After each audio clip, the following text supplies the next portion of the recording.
Ini di chat sudah ada beberapa pertanyaan, Ustadz. Untuk yang pertama dari Wali Maryam, kelas 1 Mekah. Ustadz, bagaimana cara mengaplikasikan tegas yang lembut, tegas yang tanpa kasar kepada anak? Soalnya kadang ada yang kasar kepada anak dengan berkedok bahwa itu tegas. Kalau anak itu tidak ditegasi, maka akan nakal. Matur nuwun. Oke.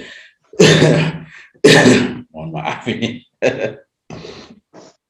Dua hal yang tidak boleh terpisah, lembut dan tegas. Jadi tegas itu keharusan dan lembut juga merupakan keharusan. Dan ketika lembut itu menghiasi ketegasan, sebagaimana makna yang dapat kita ambil dari keumuman hadis tadi, maka ketegasan itu akan melahirkan kebaikan. Akan tetapi jika dia tercabut darinya dengan mengambil pelajaran dari dari hadis tadi itu, kalau kelembutan itu dicabut dari sesuatu termasuk ketegasan, maka dia akan memburukkannya. Nah, tadi saya juga sudah menyebutkan ada lawannya lembut itu bukan keras. Lawannya lembut itu bukan keras. Kalau kita tengok dalam hadis Nabi Muhammad SAW, itu bahkan ada yang memerintahkan kita untuk memukul anak. Ketika anak itu tarkus sholat, meninggalkan sholat, usia 10 tahun, syarat dan ketentuan berlaku. Maksudnya syarat dan berlaku adalah, pertama, itu hanya berlaku untuk tarkus sholat, meninggalkan sholat. Kedua, hanya berlaku ketika usia 10 tahun. Sudah terpenuhi dua, apakah bisa? Tidak. Ketiga, dia telah memiliki ilmunya, artinya kita sudah mengilmukan. Karena sebagaimana makna hadis, alimu, ilmukan, mengajarkan kepadanya ilmu, bukan cuma menyuruh. Ada orang tua menyuruh tapi tidak mengilmukan. Nah, mengira sudah mengilmukan. Anak kan harusnya sudah tahu, jadi mengilmukan wajibnya bagaimana, kedudukannya bagaimana, dan seterusnya. Sudah boleh mukul? Tidak. Ketiga, kita mengingatkan, ya. Dan mengingatkan ini pun dengan kelembutan, dengan rifq. Diingatkan belum mau, apakah boleh kita mukul? Tidak. Keempat, dengan memberikan peringatan. Memberikan peringatan itu pun dengan mengedepankan kelembutan dan menunjukkan iktikat baik. Jadi bukan mengedepankan pada ancaman. Insya Allah kalau ini kita betul-betul perhatikan, insya Allah kita nggak sampai memukul anak. Dan ini menunjukkan bahwa ketegasan itu hal yang harus seiring.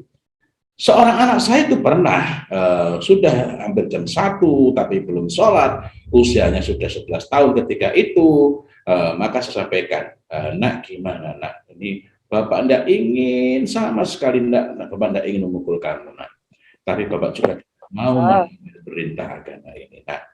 Jadi tolonglah nak ya, tolong sekali tolong bapakmu nak ya, agar bapak tidak pernah memukul kamu.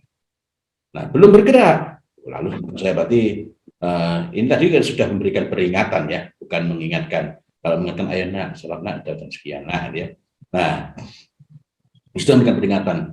Sudah boleh? Enggak, saya harus mengingatkan lagi. Nah, ini Bapak tadi sudah sampaikan kepada kamu, tolong nak ya, tolong sekali agar Bapak ini tidak pernah sama sekali mukul kamu. Bapak tidak ingin mukul kamu, tetapi kalau Bapak juga tidak ingin melanggar perintah Rasulullah, maka kalau kamu tidak bergerak, maka Bapak harus mengambil pilihan. Maka akhirnya anak itu bergerak lamban, kayak males sekali. Bukan Pak, kita langsung marah-marah. Dia paling tidak sudah menunjukkan iktikat untuk melakukannya. Kemudian dia sholat, dan ketika sholat itu rupanya nggak seperti biasanya. Selesai sholat itu dia berlama-lama, artinya dia berdoanya lebih lama, dan setelah selesai dia kembali masuk ruang kerja saya, kemudian dia menyalami saya, berterima kasih kepada saya. Artinya dalam hal ini, dan hubungan kami menjadi sangat akrab ya. Artinya dalam hal ini, bahkan ketika kita memberikan hukuman pun, kita perlu menyandingkan dua hal itu, yakni tegas dan lembut. Apa sih tegas itu? Konsistensi kita yakni sikap untuk konsisten dan konsekuen terhadap aturan-aturan, terhadap nilai-nilai yang telah ditegakkan, telah ditegaskan dalam sebuah keluarga. Itu tegas. Contoh, ngajak anak ke supermarket atau ke manapun itu ya, kita sampaikan, nah, mau ikut nggak? Ini Bapak mau belanja. Tapi nanti kita nggak beli apa-apa selain yang ada dalam catatan ini. Oke. Benar. Sampai di sana rupanya anak merajuk, bukan cuma minta. Aku mau ini. Mohon maaf nak ya, kita tadi sudah sepakat kita tidak akan beli kecuali yang dalam hal ini. Kita bisa saja beli, tapi itu mendidik anak untuk tidak menjadi mendidik anak menjadi orang yang tidak dapat dipegang dari kata-katanya. Dan ini sangat berbahaya. Integritas itu sangat penting. Nah, tapi juga nggak boleh kita bersikap kasar. Maka kita dapat menyampaikan mohon maaf nak ya, tadi kita sudah sepakat ya. Apa aku nanti nangis loh, kok jadi gitu? Tadi kita sudah sepakat. Rupanya mulai nangis. Dia menggunakan senjata. Ini kalau nangis ini kan nanti jadi perhatian. Mungkin dia orang tua akan malu. Dalam hal ini apa yang perlu kita lakukan? Kita tetap bersikap lembut dan tegas. Nangis itu hak kamu, tapi ini bukan tempat kita. Kalau kamu nangis tempat umum, itu mengganggu orang lain.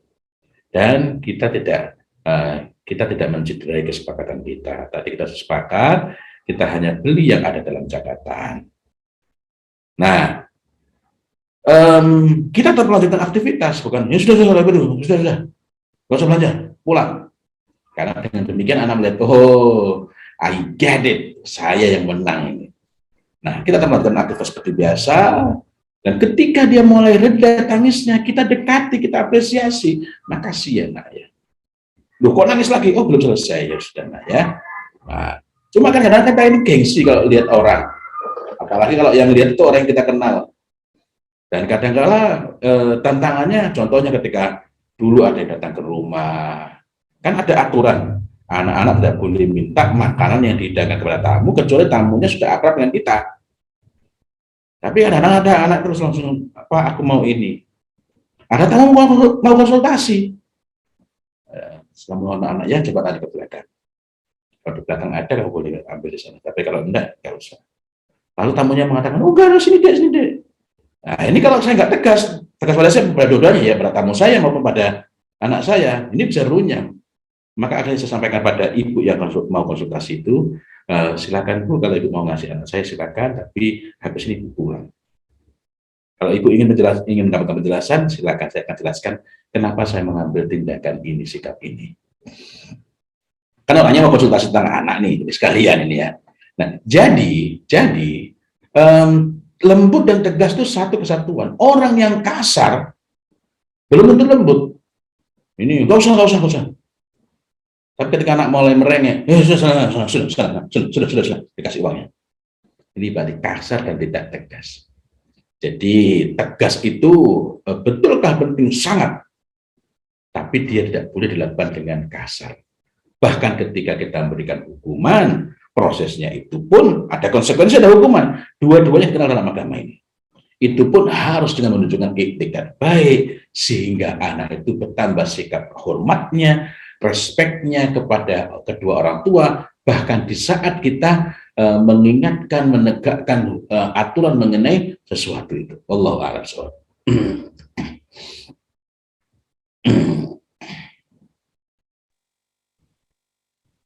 Ya Ustadz.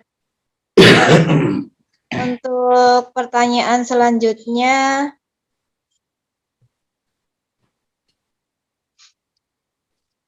dari Wali Iza, izin bertanya Ustadz, bagaimana cara kita mengontrol emosi, terutama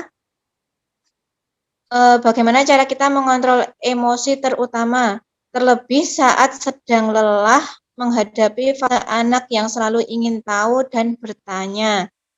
Kemudian bagaimana membedakan tegas dan kasar? Nuwun Ustadz.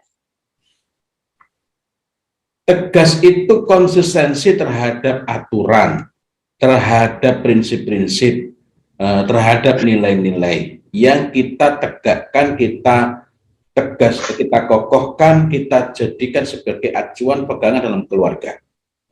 Nah, itu tegas. Misalnya mohon maaf nak, ya nggak usah. Tapi aku pengen, oh iya nak, mohon maaf nak, ya nggak usah. Nah, kan kita sudah sepakat ya, mohon maaf nak, ya kamu pengen nak, ya kamu pengen es krimnya nak, ya iya nak, es krim itu memang enak nak, ya tapi jangan kali ini nak, ya insya Allah lain waktu kau berikan. Nah, lo pengen nangis loh, oh kamu mau nangis, walaupun kamu nangis nak, kita tidak akan beli ini ya, insya Allah lain waktu kita bisa beli. Nah, jadi dalam hal ini anak tidak merasa diremehkan. Kasar itu apa? Kasar itu sikap untuk contoh dalam maksudnya, nggak usah. Kamu mau nangis, mau ngerengeh, sampai bisa nggak dibelikan. Nah, ini melakukan tindakan-tindakan yang mengandalkan pada kekuatan, yang mengandalkan pada pada kerasnya suara, yang mengandalkan pada ancaman, tetapi tidak terjadi proses pendidikan di sana. Nanti aku nangis loh, mau nangis, mau guling-guling, gak belikan. Tapi begitu anak mulai merengek, mulai guling-guling, apalagi ketika ada teman kita, sana, udah, kan kali nggak saya ikut. Ternyata lain waktu masih bisa ikut, maka anak belajar, itu semua cuma pepesan kosong. Jadi tegas itu konsistensi kita terhadap aturan-aturan. Begitu anak tadi contoh dalam kasusnya saya ceritakan ya, ketika anak akhirnya nggak beli, kita tidak mengatakan, udah, gimana? Masih mau nangis? Gimana? Nangis? Manfaat nggak? Sudah dia nggak dapat, disudutkan lagi. Jadi kita tetap mengatakan, oh kamu pengen es krim ya? Iya nak, bapak juga senang itu. Lain waktu nak ya, dan lain waktu kita dapat belikan untuk anak tanpa menunggu anak itu memintanya. Sehingga dengan demikian anak itu mendapatkan, oh bapakku itu atau orang tuaku itu sayang sama aku. Nah, terus gimana mengontrol emosi? Anak banyak bertanya. Alhamdulillah kalau anak bertanya, apa sih yang membedakan itu? Ketika kita itu merasa direpoti, maka kita akan mudah tersulut emosi. Tapi ketika kita melihat ini, Masya Allah, anak saya ini kritis, dan kita memang dalam tanda petik jangan masukkan diri. Artinya, kok pakai dalam petik? Kok pakai dalam tanda petik? Artinya jangan ini jadi pembenaran. Anak saya ada yang kalau bertanya itu ngejar terus. Dan kadang-kadang kalau kita kasih penjelasan, dia mengajukan alasan sebaliknya. Misalnya, hati-hati nak ya, itu nanti bisa kebakar. Lalu dia mengatakan, ya kalau Allah menghendaki kan bisa aja nggak kebakar. Kok bisa gitu? Itu Nabi Ibrahim. Oh iya.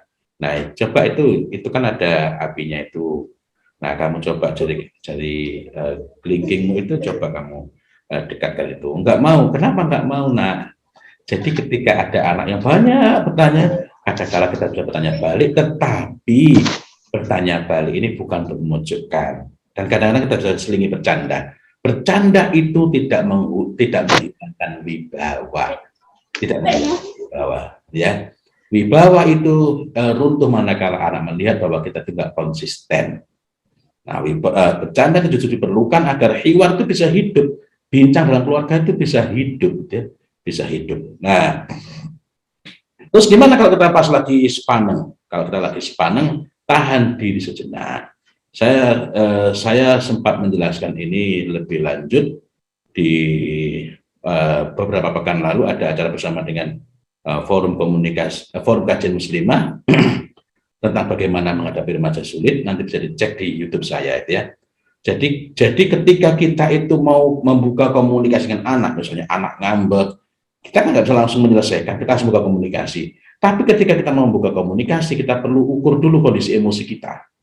Ya, kalau kita lagi pinginnya meredakan, tahan dulu. Nah, selengkapnya nanti bisa dicek videonya di video saya Muhammad Fauzi Latif. Gitu.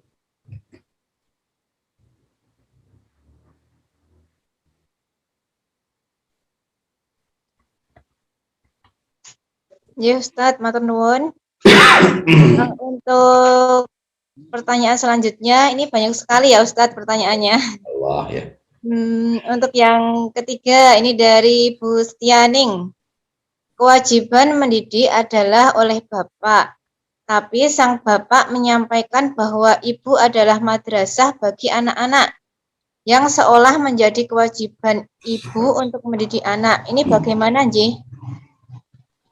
Al-ummu madrasatul ula, betul, tapi yang perlu menyiapkan itu agar sekolahnya berjalan dengan baik itu yayasan ya, perlu ada kepala sekolah. Nah itu bapaknya itu. Nah jadi ini kalau pakai bahasa analogi, tapi kembali kepada hal pokok, betul bahwa ibu itu madrasatul ula, tetapi agar seorang ibu itu dapat berfungsi dengan baik sebagai madrasatul ula, maka di situ peran bapaknya. Contoh yang sifatnya temporer. Kalau ibunya itu mengalami PMS, setiap kali mau menstruasi itu mengalami sindrom premenstrual syndrome, sehingga emosinya meledak-ledak, mudah marah. Artinya kan di sini dapat dipahami, oh dalam kondisi seperti ini istri saya begini, maka suami perlu memikirkan, bukan kamu tuh gak usah marah. Padahal sih istrinya memang nggak pengen marah itu. Lah iya gimana caranya? Maka si suami yang perlu memikirkan jalan keluarnya untuk memberikan support, untuk membantu istrinya agar dia dapat menjalankan fungsi sebagai ibu dengan baik. Dalam hal ini tugas suami untuk mencarikan jalan keluar, membantu. Kenapa? Karena mendidik anak itu adalah tugas, adalah kewajiban bapak, hak ibu. Hak ibu artinya bukan ibu nggak ikut terlibat. Contoh sederhananya, kalau misalnya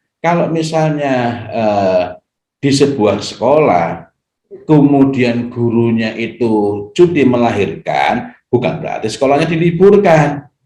Maka di situ pimpinan sekolah yang perlu memikirkan memikirkan jalan keluarnya. Gitu. Allahu a'lam bishawab. Untuk pertanyaan selanjutnya dari Wali Kanaya. Assalamualaikum, bagaimana cara agar anak tidak salah persepsi ketika kita menggunakan nada tinggi? Dan bagaimana agar anak cepat tanggap saat kita panggil?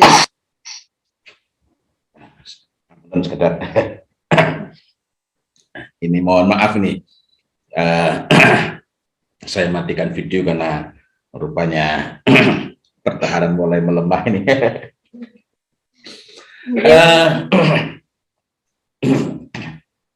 Hal yang sering dilupakan adalah pentingnya kita itu dialog. Karena salah paham.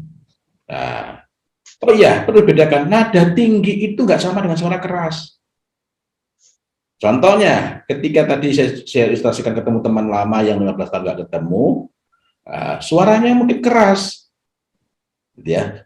Contoh ketika kita senang sekali dengan sesuatu, itu kita suaranya keras, tapi nadanya tinggi enggak? Enggak. Jadi kalau nada tinggi artinya kita yang perlu menata diri kita. Adapun kalau suara keras itu berbeda lagi ya, belum tentu nadanya tinggi. Ketika kita ini sedang bersemangat tentang sesuatu, bergembira tentang sesuatu, mungkin suaranya keras. Nah, ada beberapa perilaku pada anak yang disebut sebagai manipulative behavior, perilaku manipulatif. Perilaku manipulatif itu belum tentu karena ketidakpahaman. Contohnya, ada orang tua ngomongnya udah baik-baik banget, sudah lembut banget, sudah halus banget. Tapi anak mengatakan, mama bentak aku, mama bentak aku. Padahal kucing di dekat kita pun nggak dengar suara kita. Ini mungkin perumpamaan yang yang bombastis ya. Nah, jika kita sudah berlaku baik, tapi anak itu menampakkan perilaku yang kita sebut salah paham, maka kita perlu ngecek. Kamu kok bilang begitu, kenapa nak? Mama tuh bentak. Coba bentaknya tadi dari mana? Tempo hari pas mama bilang begini, kok kamu ini kenapa? Misalnya pernah kita juga bersuara keras dan anak melakukan hal yang sebaliknya, anak terus senang. Nah, jadi dalam hal ini yang kita perlukan itu lebih banyak kepada mengajak anak berdialog, meluruskan anak dari jawaban-jawaban anak sendiri. Kita kembalikan kepada dia, bukan memojokkan ya. Nah, kadangkala yang menjadi rumit adalah ketika kita berusaha menjelaskan seluruhnya. Padahal ketika kita menjelaskan itu kita belum tahu apa yang ada pada diri anak. Baik ketika anak itu melakukan perilaku manipulatif ataukah ketika dia memang betul-betul tersinggung. Wallahu a'lam bishawab. Matur Ustaz. Niki masih lanjut nggih Ustaz? Nggih. Pertanyaannya. Ini dari Wali dari TKIT Insan Mulia, Umi Haula. Ustadz izin bertanya, bagaimanakah cara kita mengetahui bahwa kita apa sudah siap untuk sekolah yang selanjutnya dibaca dari TK SD selain dalam hal akademik? Gimana tadi? Bagaimana cara kita mengetahui anak kita sudah siap untuk masuk sekolah jenjang berikutnya selain hal akademik? Ini yang dikenal dengan school readiness, kesiapan untuk sekolah, kesiapan untuk belajar. Pertama, dia menunjukkan antusiasme, menunjukkan minat. Boleh jadi dia bahkan belum bisa baca sama sekali. Anak saya 7 dan ketika mereka itu masuk SD keadaannya macam-macam. Ada yang bahkan ketika di TKB sudah sangat lancar membaca, bukan karena di drill. Beda ya. Di drill itu di tempat dikasih latihan tiap hari, itu memang menjadikan anak bisa, tetapi ini bisa menjadikan anak kehilangan motivasi belajar, lack of motivation pada saat anak itu di kelas 1 ya.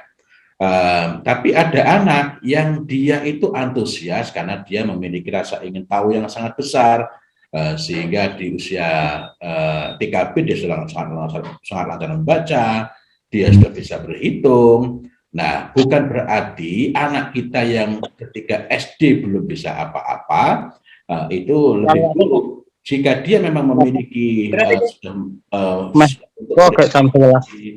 sudah memiliki antusiasme untuk belajar, dia sudah dapat menunjukkan kesiapan untuk belajar dengan tertib, maka anak ini dapat dikatakan telah memiliki kelayakan untuk masuk SD. Wallahu a'lam bishawab.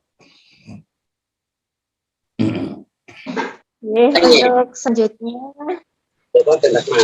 dari Wali Rizan. Assalamualaikum Ustaz. Apa contoh situasi yang bisa menghilangkan kepercayaan anak kepada orang tua? Yang paling pokok yang dapat menghilangkan kepercayaan anak adalah apabila kita melanggar perintah Allah Subhanahu wa taala dalam Quran surat An-Nisa ayat 9, yakni perintah terakhirnya itu wal yaqulu qaulan sadida, dan berbicara dengan perkataan yang benar. Karena itulah kita perlu berusaha dengan sungguh-sungguh untuk menjaga agar senantiasa berkata jujur kepada anak, baik anak tahu ataupun tidak. Jadi kita berusaha jujur. Jujur dalam urusan apa? Ketika anak bertanya. Jujur dalam urusan apa? Ketika kita hendak memberikan larangan. Ya. Contoh, tampaknya sepele. Anak buka-buka YouTube lalu lihat misalnya film-film yang buruk ya, film-film yang kaitannya dengan entah pacaran atau yang lain gitu. Lalu orang tua mengatakan nggak boleh, masih kecil. Padahal itu buruk bukan karena anak masih kecil. Atau apalagi kalau film yang cabul, karena YouTube itu bisa macam-macam, terutama ketika kita tidak memiliki keterampilan untuk mengelola agar HP kita itu aman untuk itu semua. Nah, dalam urusan ini maka kita harus menyampaikan alasan dengan sesungguhnya. Contoh, anak saya pernah tanya, ada orang lagi pacaran di dekat UGM itu, waktu anak saya sekolah di SDIT, waktu itu di dekat kampus itu Salman Al Farisi, masih pakai gedung yang sekarang jadi GOR itu. Nah, di situ kadang pulang lihat orang pacaran harus sembunyi-sembunyi. Lalu anak tanya, itu ngapain Pak? Nah, dalam hal ini saya kalau jawab asal-asalan itu bisa nggak baik dan melanggar perintah yaqulu qaulan sadida. Tapi kalau saya jawab gegabah, makanya bisa buruk. Maka dalam hal ini, hal pertama yang saya lakukan adalah menegakkan qaulan sadida dan mengatakan mohon maaf nak ya, Bapak belum tahu bagaimana cara menjawab. Insya Allah kalau Bapak sudah tahu bagaimana cara menjawab, Bapak akan sampaikan penjelasannya. Nah, anak tidak hilang respeknya, tidak hilang kepercayaannya, manakala kita mengungkapkan kepercayaannya. Dalam arti kita memang tidak memberikan jawaban. Nah, ketika saya sudah siap lalu saya menyampaikan dengan mengajak anak berdialog, itu kok sembunyi-sembunyi kenapa? Terus saya ajak anak untuk mengingat orang-orang yang datang ke rumah, konsultasi, nangis karena konflik rumah tangga. Nah, itu kenapa? Nah, setelah itu baru saya jelaskan. Nah, jadi hal pokoknya yang dapat menghilangkan kepercayaan anak kepada orang tua adalah manakala kita membohongi mereka. Membohongi ketika menolak permintaan anak, atau membohongi ketika kita bertutur pada anak, maupun yang lainnya. Wallahu a'lam bishawab. Ya Ustadz, untuk pertanyaan selanjutnya dari Naifa. Selamat pagi Ustadz, yang mau saya tanya tentang situasi saat ini. Bagaimana mengembalikan kepercayaan kami terhadap pesantren, apalagi ada banyak kejadian beberapa pondok pesantren sekarang ini ada kasus pencabulan yang dilakukan oleh kiai sendiri, rata-rata korbannya anak-anak perempuan. Nah, bedakan antara kasus dan fenomena dan realitas. Realitas adalah keadaan yang terjadi pada rata-rata pondok pesantren. Kasus itu berarti ada perkecualian di antara realitas itu. Ada siswa di sebuah sekolah, siswanya 10, yang 3 bermasalah, bukan berarti siswa sekolah itu semuanya bermasalah, melainkan itu adalah kasus. Bedakan juga dengan fenomena. Fenomena itu adalah hal-hal yang menggejala belakangan. Maka ketika ada hal-hal yang menggejala belakangan itu, memahami fenomena itu berbeda dengan memahami realitas. Memahami fenomena adalah kita menelusuri itu pondok-pondok macam apa, itu dari kalangan mana, bagaimana proses mereka, sehingga dengan demikian kita dapat mengambil kesimpulan dengan utuh, dengan tepat, dan tidak menggeneralisir. Nah, dari sana kita dapat memahami, oh, rata-rata yang bermasalah itu dari yang seperti ini, yang seperti ini. Dan rata-rata itu pun sebenarnya bukan tidak serta-merta, tidak otomatis menunjukkan rata-rata dari kelompok itu, tapi dari yang bermasalah itu umumnya dari sini. Artinya ini pun belum tentu merupakan realitas gitu. Nah, apalagi kalau kita bandingkan antara yang disebut sebagai kasus itu dengan jumlah pesantren, kan menjadi tidak fair ya. Nah, ini antara lain karena contohnya blow up pemberitaan, sehingga ada 1 atau 2 atau 3 pesantren dari sekian ribu pesantren, tetapi seolah-olah itu semua, karena itu memetakan dengan baik, dengan tepat tadi sangat diperlukan. Gitu. Lanjut Ustadz. Ngapunten niki masih saged lanjut Ustadz. Tadi sepertinya Ustadz mau ada kegiatan nggih setelah ini. Nggih. Masih saged Ustadz.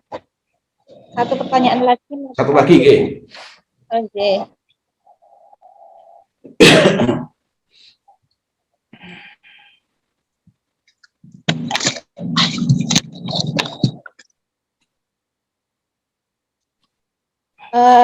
Ini dari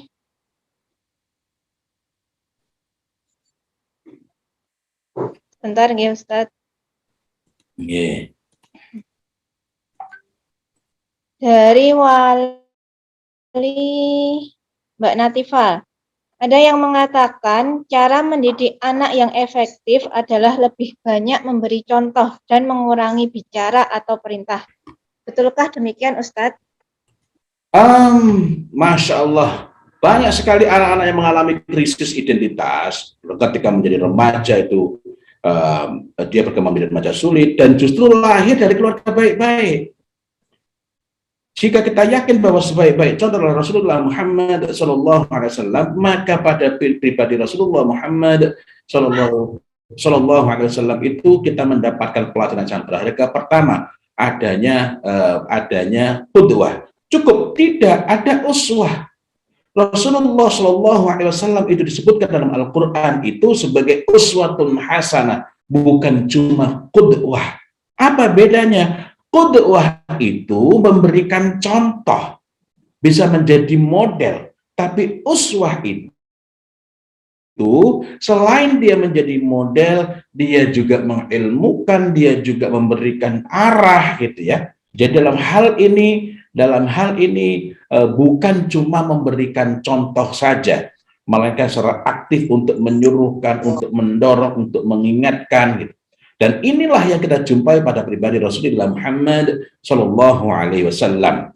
Remaja-remaja yang mengalami krisis sehingga mereka sampai melakukan tindakan-tindakan yang melawan orang tua, mereka melakukan tindakan-tindakan yang cenderung kepada crime. Tidak sedikit dari keluarga baik-baik, bapaknya baik, ibunya baik, kedua-duanya memberikan contoh. Lalu apa yang salah? Kedua orang tuanya menganggap cukup dengan memberikan qudwah. Bahasa kita itu adalah teladan. Menyedikitkan memberikan nasihat. Apakah nasihat itu tidak membuat anak mengambil jarak? Tidak. Jika hiwar, bincang hangat kita dengan anak-anak itu hidup di rumah. Dan itu bisa kita sampaikan melalui hiwar itu. Sehingga kita menjadikan keluarga kita sebagai al-bi'ah as-salihah, lingkungan yang baik dan membaikkan, bukan sekedar al-bi'ah al-hasanah, lingkungan yang baik dan kondusif terhadap kebaikan. Seringkali kita menganggap bahwa lingkungan itu adalah tempat di luar rumah kita, padahal lingkungan paling awal, paling dekat dan paling bisa pengaruhnya adalah rumah kita sendiri. Tapi kembali ke poin tadi, dari sini kita dapat mengambil kesimpulan bahwa teladan saja tidak cukup. Orang remaja-remaja yang mengalami krisis, yang berontak, tidak sedikit dari keluarga baik-baik. Wallahu a'lam bishawab.